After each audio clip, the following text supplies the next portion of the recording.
What you are looking at is a large fragment of obsidian, which is a type of natural volcanic glass at an active volcano in Oregon. As we zoom out, you can see that this is not a singular isolated fragment, as this entire massive flow is littered with obsidian, hence its dark coloration. What I am standing on is the youngest eruption deposit of the Newberry Volcano, specifically its 2.8 square kilometer or 1.08 square mile big obsidian lava flow, which was emplaced in the year 690 CE. In all, this 61 meter or 200 foot tall rhyolite composition lava flow contains an estimated 43 million metric tons of obsidian, since it comprises 10% of the lava flow, with the other 90% being composed of rhyolitic pumice. The eruption which formed this deposit was truly massive, equating to a Plinian eruption 1/3 the size of the 1980 eruption of Mount St. Helens, setting measurable amounts of ash all the way into Montana. This occurred due to a sustained eruption column which rose up to a height of 21 kilometers or 69,000 feet. And yet, something is quite strange.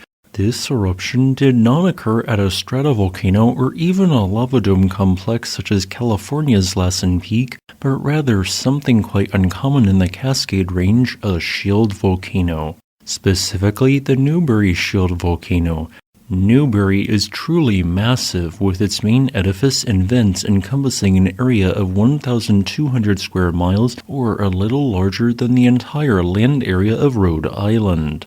While, yes, Newberry has produced a number of very powerful explosive eruptions, hence the big obsidian lava flow and its two-stage caldera, it is primarily composed of highly fluid basalt and basaltic andesite lava flows. These lavas during eruptions can flow at speeds of up to 30 kilometers per hour or 18.6 miles per hour and quickly cover far away areas in a layer of molten rock. For example, in the year 5050 BCE, the eruption of the lava butte cinder cone would result in the emplacement of a 9 square mile lava field covering the outskirts of what is today the community of Deschutes River Woods, population 5,800. The reason for the combination of effusive or mildly explosive flank eruptions and highly explosive summit eruptions relates to the Newberry volcano having at least 2 separate magma chambers which each feed different types of eruptions.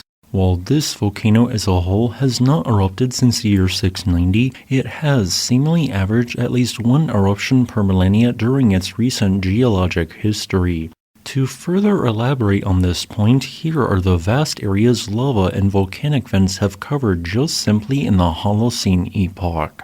Since any future summit eruption could generate damaging lahars which descend Paulina Creek into the Little Deschutes River, it should come as no surprise that Newberry is classified as a very high-threat volcano. So, how exactly did such a massive shield volcano grow? Well, this is largely owed to both its high eruptive rate and old age. Newberry has erupted at a rate during its lifespan which is about 3.6 times higher than Mount Rainier or 73% higher than Mount Adams, while at the same time being a whopping 600,000 years old. Early fluid eruptions of basaltic lava transitioned into both basalt and basaltic andesite, which spread out over a large area, albeit with many vents aligned along a north-to-south trend. By 500,000 years ago, after thousands of eruptions, meaning an average of more than 1 every century for 100,000 years, the Newberry volcano reached a monstrous height of 14,000 feet above sea level. However, one of its magma chambers slowly became more and more silica-rich until it triggered a major explosive eruption 300,000 years ago, which was 19 times larger than the 1980 eruption of Mount St. Helens, causing the volcano to lose a significant amount of height and form a large caldera. This caldera would then further expand in a similarly powerful eruption 75,000 years ago, creating its modern 8-kilometer long and 5.8-kilometer wide depression in the ground, now filled with its 2 large lakes. While eruptions within this caldera have largely been rhyolitic, eruptions outside the caldera begin clustering along a north-northwest trend known as the Northwest Rift Zone.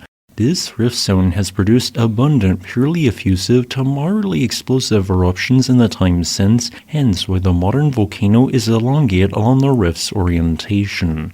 As a final note, I want to remind everyone that the Newberry Volcano is statistically the most likely volcano to erupt next in the state of Oregon if we are talking based on its rate of Holocene eruptions. Also, I would like to thank my new patron Sardines R Us for supporting this channel.